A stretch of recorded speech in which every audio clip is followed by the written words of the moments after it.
Black hotel maid answered in Dutch in front of a millionaire. One line made him demand to meet her.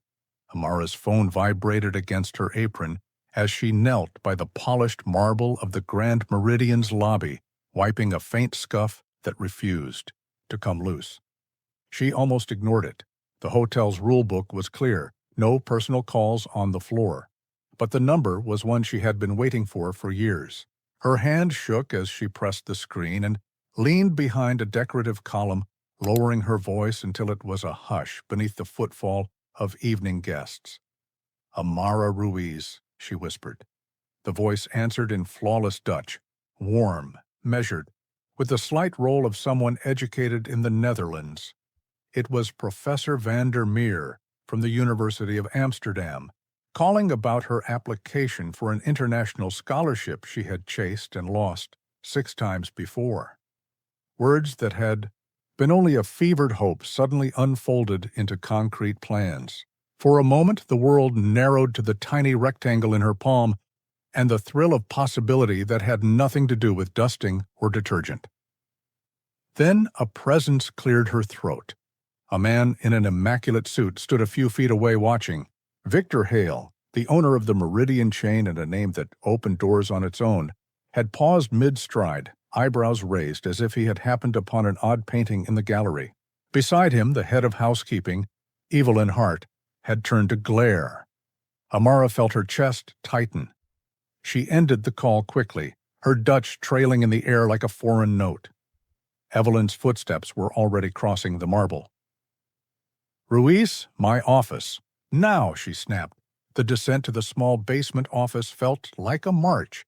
The janitorial staff watched, eyes shaded with sympathy or something sharper. Amara was 29, the only Latina in her department with a college degree. A detail Evelyn loved to dismiss. "You know the rules," Evelyn barked once the door shut. "No phones on the clock, especially where guests can see." "It was the university," Amara said, the Dutch words still soft on her tongue. "A scholarship interview. I don't care if it was the Pope," Evelyn cut in. "Mr. Hale saw a cleaner chatting in the lobby. It looks bad. You'll be reassigned to the convention bathrooms for 3 months. Think of it as practice. And be grateful you're not fired." She left with a knot in her stomach, imagining endless nights, scrubbing fixtures after corporate events, no overtime, no recognition. That evening she returned to a tiny apartment she shared with 2 nurses, stared at her framed linguistics diploma on peeling paint, and let the injustice weigh on her until sleep took her. Amara had been a prodigy of languages since childhood. Her mother had taught her to count in Spanish, then introduced her to children's books in Dutch when a school exchange opened the door to a new world. Years later, a degree in applied linguistics had not translated into the desk job she deserved. Instead, she wore a uniform and pushed a mop through a lobby that glittered with other people's success. The next morning, her heart raced before the phone on the receptionist's desk rang. "Amara Ruiz?" Claire, the head receptionist, called. "Human Resources wants to see you." HR sat on the top floor beside rows of framed awards and offices with views for employees who never had to scrub grout. In the elevator, executives brushed past her without a glance. Her palms were clammy as she walked into the HR suite. "Please have a seat," the director said, smiling with practiced calm. "Mr. Hale has requested a meeting." The owner's office filled the entire wall of her nervousness. Victor Hale, in his mid-40s, was all composure and quiet power. He had a folder open and a list beside him. "You speak Dutch, Mandarin, Italian, and French, correct?" he asked, without preamble. Amara blinked. "Yes," she said, "I studied linguistics at Columbia." Columbia," he repeated. "How did I not know?" "I had HR pull your file after hearing you speak yesterday. Honors degree in linguistics, fluency in 6 languages, 6 years here, cleaning rooms. Tell me, Ms. Ruiz, why was someone with your background cleaning bathrooms instead of sitting in front of my translators?" It should have been a coincidence, Amara thought. Instead, it was the beginning of a string of disruptions nobody upstairs had expected. 3 months earlier, Victor had asked an outside firm to look into his East Coast properties. Turnover among qualified non-white employees was unusually high. The investigation's discreet threads had caught on details, resumes filed and ignored, internal transfer requests lost in bureaucracy. Victor had been surprised to find an entire layer of skill beneath his staff uniforms. Tomorrow we host a trade conference with delegations from the Netherlands and China, Victor said.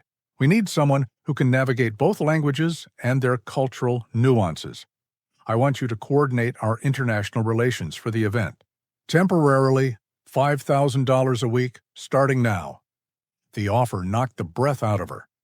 $5,000 for a week was more than she had earned in months. She laughed at first from disbelief. Why me? There are hundreds of candidates, she said. Because I heard you, Victor said simply, and because I suspect something is wrong here. I want someone I can trust who understands subtleties. Will you do it? An hour later, Amara left the elevator with a new badge and full access to systems she had never been invited to touch. In the hall, she nearly bumped into Evelyn, who had turned a shade paler than the hotel linens. What are you doing up here out of uniform? Evelyn whispered, scandalized. International Relations Coordinator, by Mr. Hale's request, Amara replied, evenly. Evelyn's mouth opened and closed like a stunned fish. In HR, Amara found a quiet ally in Lena Ortiz, a recruitment analyst who had only been at the hotel a few months. I pulled your file when I started, Lena whispered, sliding a folder across. I couldn't figure out why someone with your background wasn't given a chance. When I asked about those transfer requests, I was told they never arrived. As Amara prepared for the conference, she started combing through the event materials. What began as routine proofreading became something more alarming. The Mandarin translations in the welcome documents used phrases that were archaic or could be construed as insulting. Titles in proposals were mistranslated in a way that altered meaning and tone. Each small error could snowball into diplomatic offense. She traced the error to a contracted translation agency, expensive, branded as world-class, and, upon checking the invoice records, shockingly overpriced. Something didn't add up. The Bari agency had been recommended by Thomas Whitman, the director of operations. Whitman had been vocal for months about the supposed shortage of multilingual staff, complaining that they never had the right people for their international events. Yet, when promotions were due, applications from employees like Amara disappeared into a black hole. Amara's curiosity hardened into determination. She asked Lena for access to contract records and, with Victor's tacit approval, began to investigate. The more documents she read, the colder the pattern looked. A series of contracts pointed to a small company linked to Whitman's niece. The charges were 3 times market rate, and the samples produced by that company were riddled with errors a competent reviewer would have caught. Whoever did these translations knows basic vocabulary, Amara told Victor one afternoon, handing him marked-up pages. But they don't understand context or register. These are not professional-level deliverables. Victor's face tightened as he flipped through pages. If this is nepotism, it's not just a moral problem, it's a financial one. These mistakes could cost us millions, not to mention our reputation. At the conference, Amara moved quietly through the VIP rooms, switching seamlessly between Dutch and Mandarin as she mediated conversations and smoothed over misunderstandings before they could harden into problems. Colleagues and visiting delegates began to look to her for clarity. She corrected event documents on the fly, reworked signage, and rewrote introductions. Her interventions prevented small slights from becoming showstoppers. During a coffee break, a Dutch delegate pulled her aside. "Weren't you the author of that article on linguistic strategies in international business?" he asked, surprised. "I cited your work at a symposium last year, recognized and respected." In a way she had never been inside the hotel's corridors, Amara felt something shift. Victor watched her with an expression that mixed satisfaction and concern.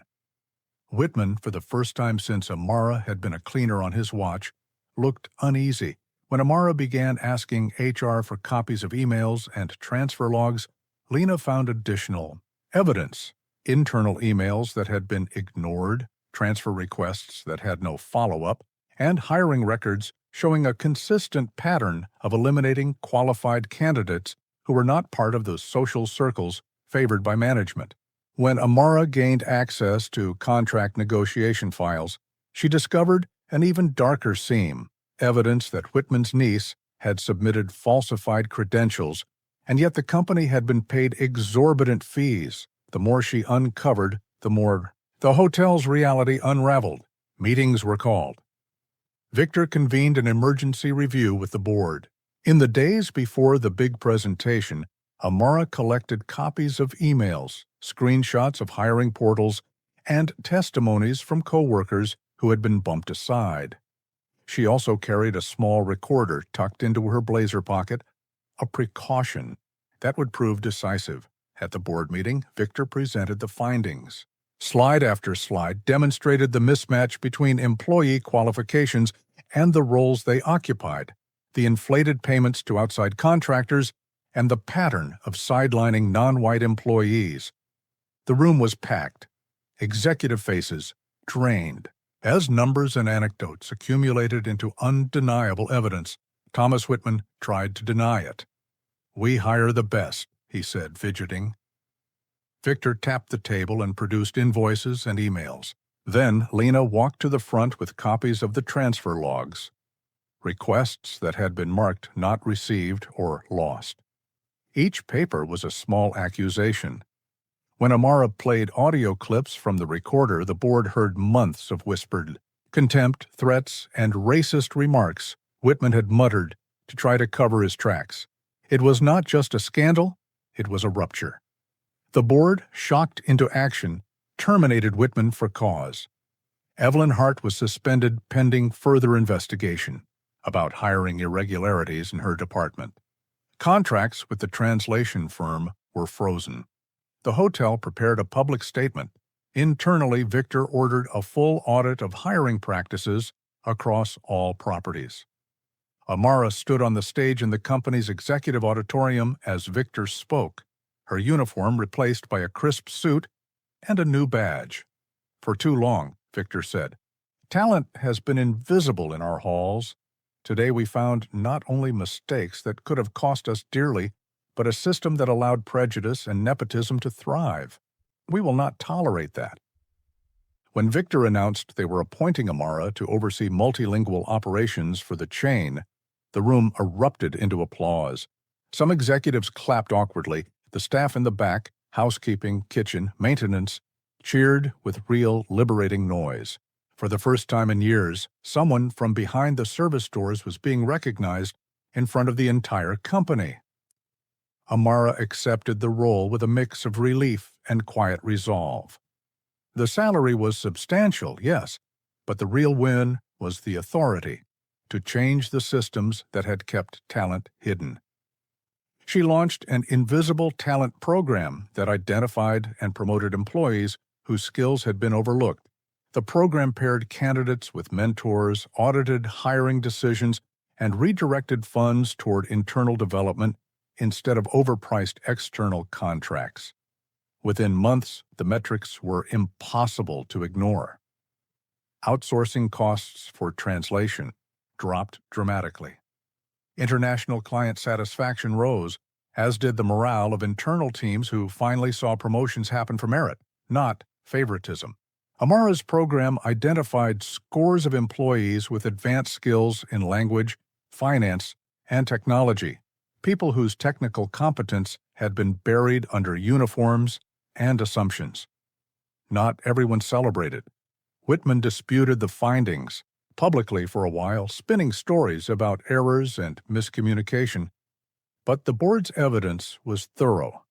When a wave of former and current employees stepped forward with similar accounts from other properties, the chain couldn't shrug it off. Whitman's reputation in the industry crumbled. He found work only briefly afterward at a small roadside motel, far from the circles he had once navigated with ease.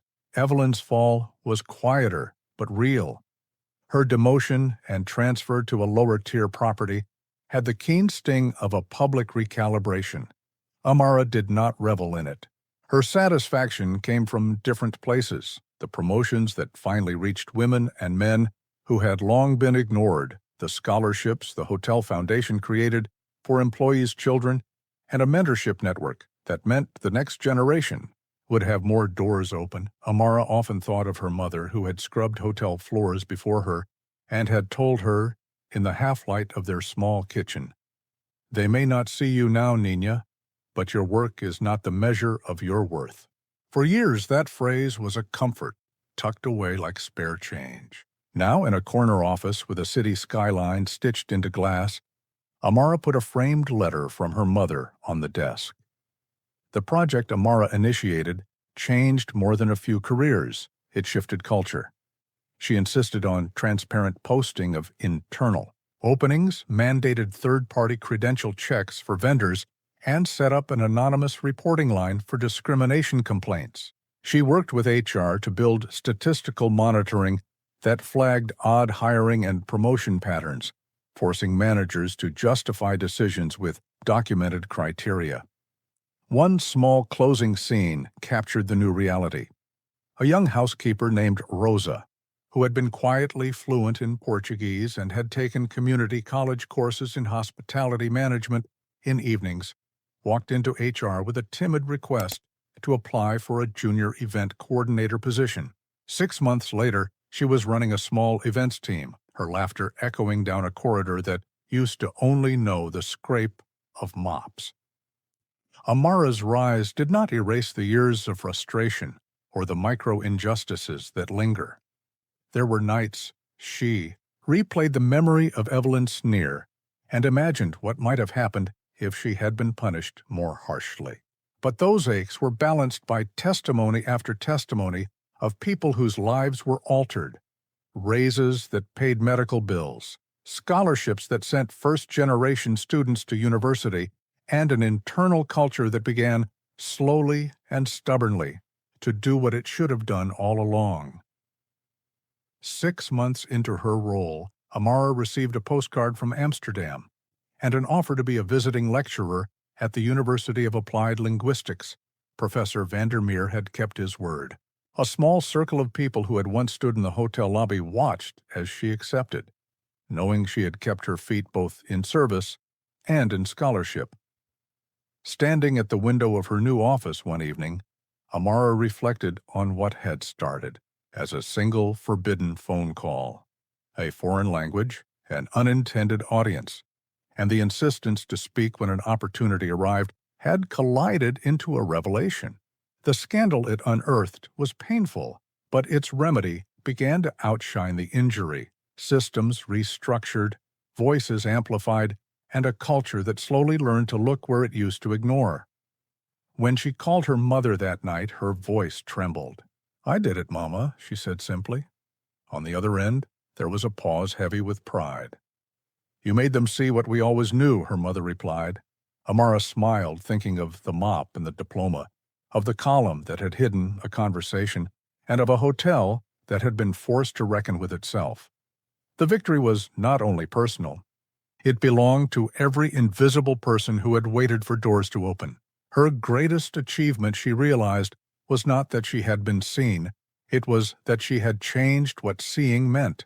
If this mattered to you, hit like, subscribe, and ring the bell. Drop a comment with your thoughts or a story of someone who deserved a chance. We read every message and bring the best stories to the channel.